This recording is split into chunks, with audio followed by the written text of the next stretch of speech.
In today's podcast, I'll look at the popular Scottish song Bogies Bonny Belle.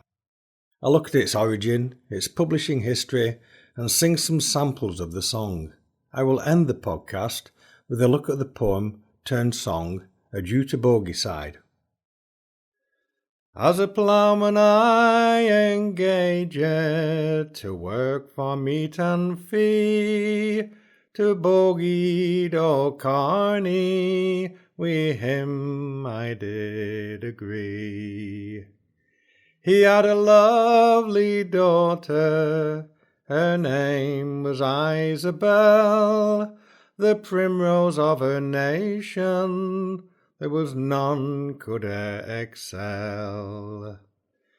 Her cherry cheeks and ruby lips, her hair of darkish hue, she was neat, complete, and handsome, and comely for to view.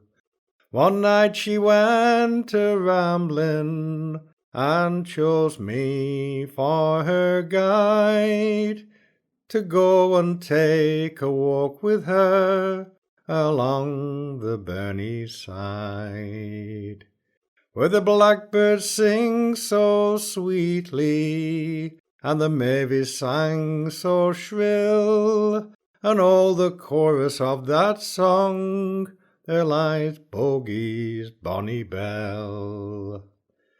When her and I rose up again, for fear that we'd be seen, among the woods of Carney, amongst the grass so green.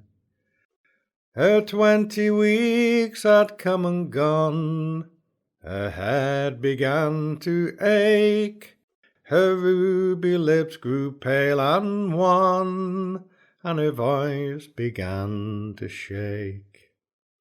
Her 40 weeks were come and gone, this maid brought forth a son, and I was quickly sent for to see what could be done. The words of this early version of Bogies Bonny Belle were collected in April 1906 by Gavin Gregg. Bogies Bonny Belle tells of a young farm labourer hired by Bogie of Carney. He seduces the farmer's daughter, and when she falls pregnant and has a son, he offers to marry her, but is refused. The song came out of the songs composed in the farm labourer's workplace known as a bothy, which was a simple 2-room stone dwelling house with very basic amenities. They were used to house unmarried farm labourers who were often hired for seasonal work. The bothy songs were usually composed by the farm workers about their experiences. They could be original or a reworking of other songs in current circulation, much like the folk songs collected from other rural and urban workers. Bogies Bonny Belle is said to be based on a true incident that happened in 1843.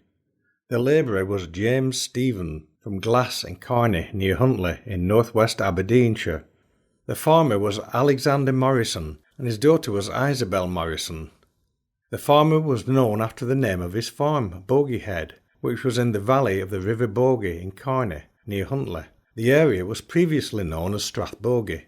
It's generally agreed that James Stephen took the son, who was named James after his father, to be brought up by his relations, and that Isabel married a tinsmith. Another source gives the author of the song as John Geddes, who was a foreman at Bogiehead. Some early versions of the song name Geddes as the father of the child. The song was not noted down until the early 1900s. Gavin Gregg and James Duncan noted several versions of the songs, but these versions have only recently been more widely printed in the Gregg Duncan folk song collection. The song has survived mostly by oral transmission.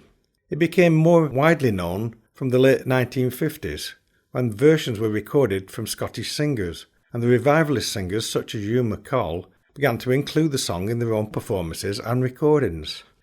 There are several tune and text variations, as would be expected. All the tune variations follow the same basic tune pattern. There are some fine examples of Bogies Bonny Belle found both from traditional and revivalist singers. As I went down by Huntly town, One morning for to fee, I met Bogie of the Carney, wi' him I did agree. To work his twa best horses, cart or harrow or plough, or do anything about farm work that Bogie would allow. Old Bogie had a daughter, her name was Isabel, the lily of the valley and the primrose of the dell. When she went a-walking, she chose me for her guide, down by the burn o' Carney, to watch the fishes glide. I put my arm around her waist, from her feet did slide, and there she lay contented on Carney's burny side.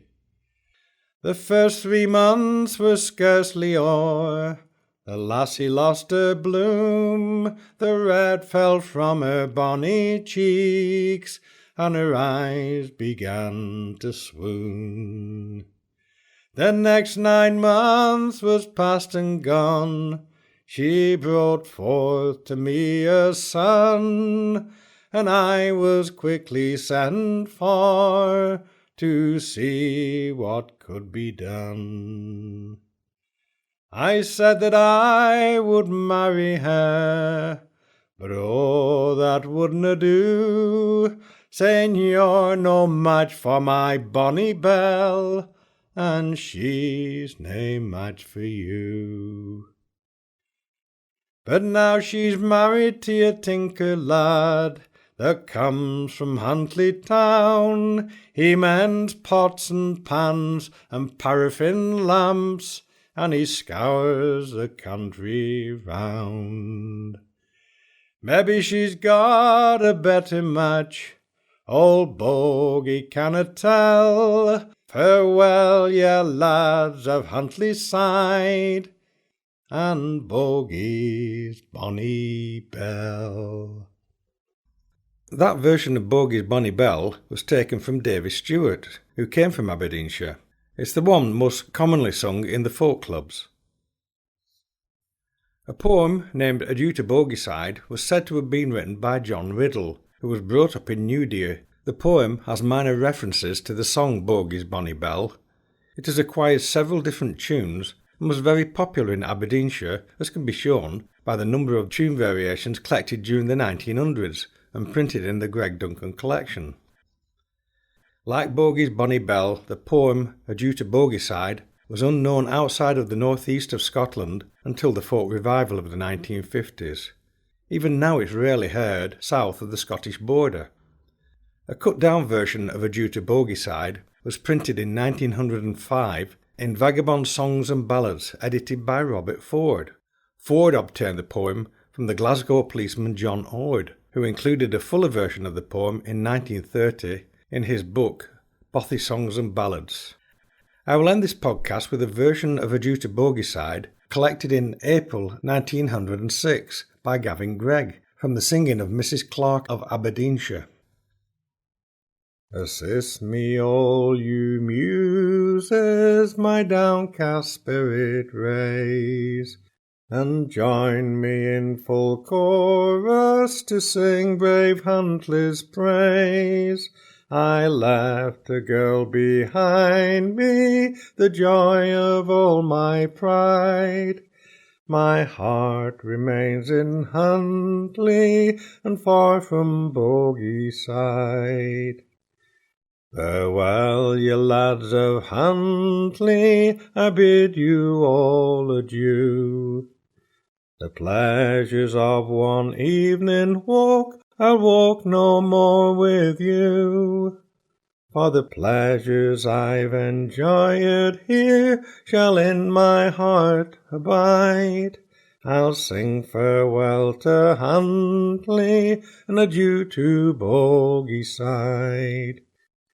It's down the road to Huntly's lodge, with pleasant steps I trod, and much inspired with rapture to see the girl I love. She joined me in her rambles, and chose me for her guide, to walk upon sweet Devon's bank, and around sweet Bogieside.